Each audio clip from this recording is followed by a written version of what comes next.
it is helpful to understand the origin of that word. Republic comes from the Latin res publica, which means public things. Now that means this, the republic belongs to us, the citizenry. It doesn't belong to corporations.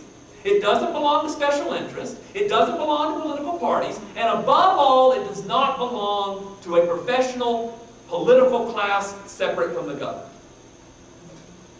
Now the word politics is connected to the ancient Greek term polis, that is the ancient Greek city-state. Classical Greek polis were self-governing entities, where to be a citizen meant that one had some say-so over the policies that impacted your life. One of the things that characterized ancient Greek city-states was that their citizenry played a role in determining the course of their communities. This is what separated the Greeks from those that they called the barbarians. You know, for them, barbarians were those who simply followed the dictates of kings, had a separate governing class. And this is one of the problems in the current political climate. We are creating a governing class that is daily becoming more and more separate from those that it governs. And what's the result of all this?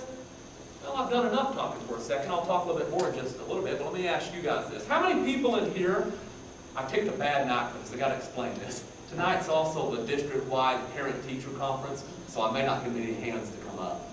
But how many of you guys are either elementary or secondary teachers or related to an elementary or secondary teacher? Anybody? Raise your hands high. Okay? Let me ask you this. Compared to a few years ago, how much time do you have to prepare for your students' actual education? How much time do you have? Is it more or less? How much less? Much less. A lot less. Well, what are you spending your time doing? I don't anymore. I'm retired, but I can tell you, my friends spend a whole lot of time either testing or recording or meetings or learning something supposedly that's new That's it. that didn't do a bit of good. That's it. What we have is we have a political class who feels the need to do something. Now notice, it's not that they see a problem and want to fix it. They just feel the need to do something. And so one of the easy things, why don't we have education reform? That's a way of saying they're going to screw it up. Let me ask you this. How many educators are in the Oklahoma State legislature? Well, I don't know that any of them are, because really if you're a teacher, you can't run for it. It's called the conflict of interest, is what they say. Gee, that's kind of funny, because the legislature writes laws, but there's sure a lot of lawyers up there. Okay, let me ask you this. Second question. Another problem we see. How many medical doctors or spouses of medical doctors or family members of medical doctors do we have in here tonight? Raise your hand. A few, well, we got two. Okay, sorry. Okay. And compared to a few years ago, how much time do doctors have to spend with their patients? Less. And again, who sets this policy? That can be both state, or more likely, that's a federal problem. Take a look at the background of most U.S. senators. Now, Coburn was a doctor, is a doctor. Okay, I'll give you that. But how many other legislators at the national level do you know that are doctors? Take a look at the background of most U.S. senators and see how many are in truth professional politicians. That is, for the vast majority of their careers, is all they've done is politics. That's it. Check it. Check this stuff out. Don't take my word for it. There are exceptions. That's just it. They're the exceptions. They're not the rule. The rule are professional politicians. Now, take, for example, one of my main challengers. Because why run if there were already good choices out there? Well, I've decided they're not. So take one of my main challengers in the position that I'm running against, T.W. Shannon. Google up his biography. If you don't believe a word I tell you tonight, look this stuff up on yourself, okay? But Google up his bio.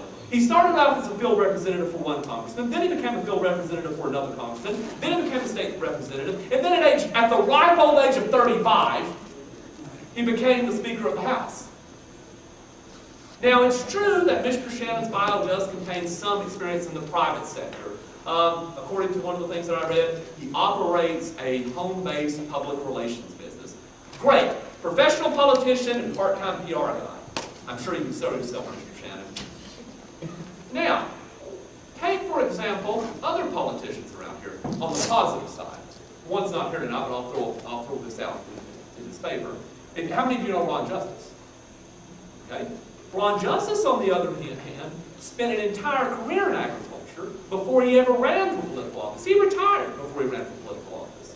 And so by the time he held office in a largely rural district, he had practical experience dealing with the issues that face rural Americans. That's the way politics is supposed to operate.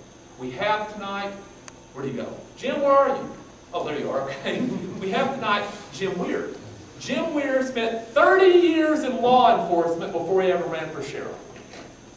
So he had a little practical experience first. Now, members of the press keep asking me, well, what experience do you have? Or some just list me as that candidate who has never held office. So what experience would I bring to the Senate? Well, first of all, like most of you here tonight, I have had to face the consequences of other people's policies all my adult life. In other words, I've had to eat a lot of food, but I've never acquired a taste for it.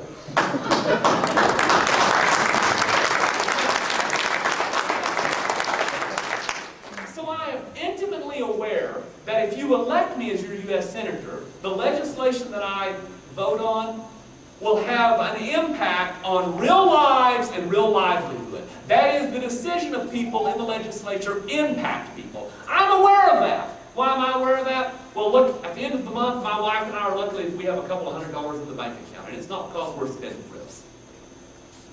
How many does that sound familiar to? Raise your hands if that's familiar to you. Now, some of you are thinking, you got a couple of $100. Well, you knew that's why you're running as a Republican. You're a fat cat. Okay, so anyways, now, the thing is, policymakers and administrators of all type like to brag about bold policy directives that they intend to pursue. They like to say stuff like, we're facing a crisis and it is not time to be timid. Well, that sounds really nice if I've got $1 million in my bank account, but if you're living paycheck to paycheck, that's a different story. Roy Rogers used to say, be brave, but never take chances. Well, if you elect me to the Senate, I will continue to be brave, but when it comes to your lives and your livelihood, I'm not taking any chances.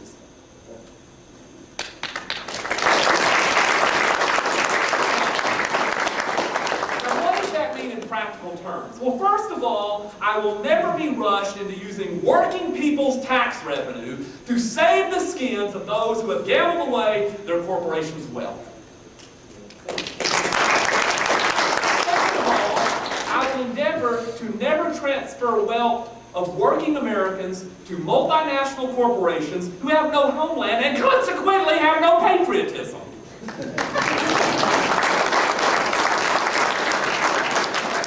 Similarly, I will never vote to put the lives of our brave servicemen at risk on foreign fields unless our nation is directly threatened. The